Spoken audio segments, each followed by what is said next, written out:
Welcome to County Portal, your simple source for local government services and public records.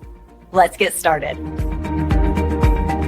Can a sex offender own a business in the United States? The short answer is generally yes, but the long answer is far more complicated and filled with significant barriers.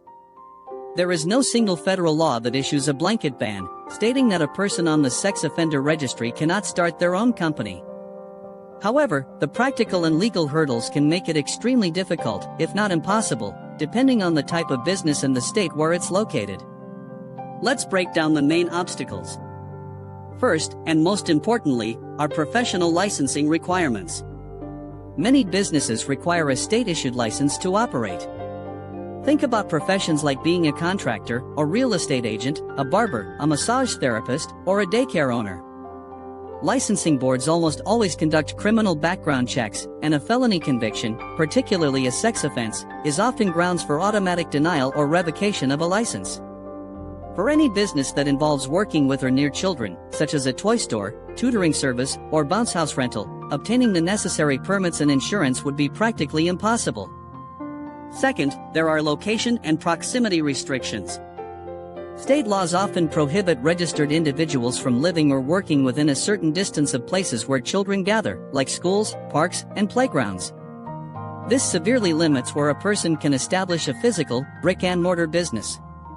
Opening a coffee shop or a retail store could be unfeasible if the only available commercial properties are within these restricted zones. An online-only business from a compliant home address might avoid this specific issue, but that leads to other problems. Third, there's the financial side of things.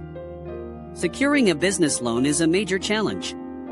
Banks and lenders, including the Small Business Administration or SBA, conduct thorough background checks on applicants.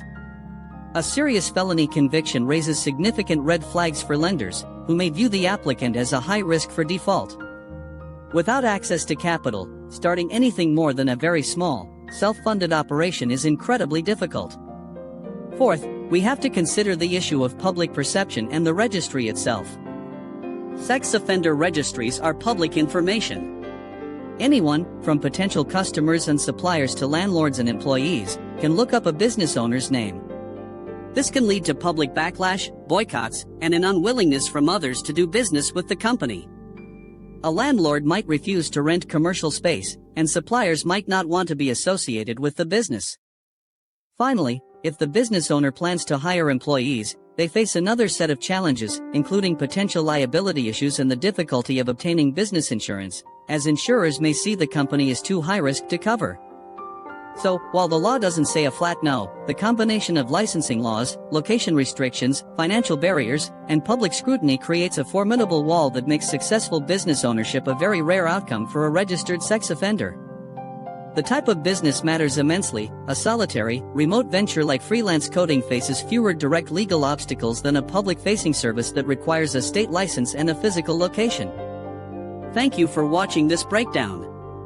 If you found this information useful and want more clear explanations of complex topics, please hit that subscribe button.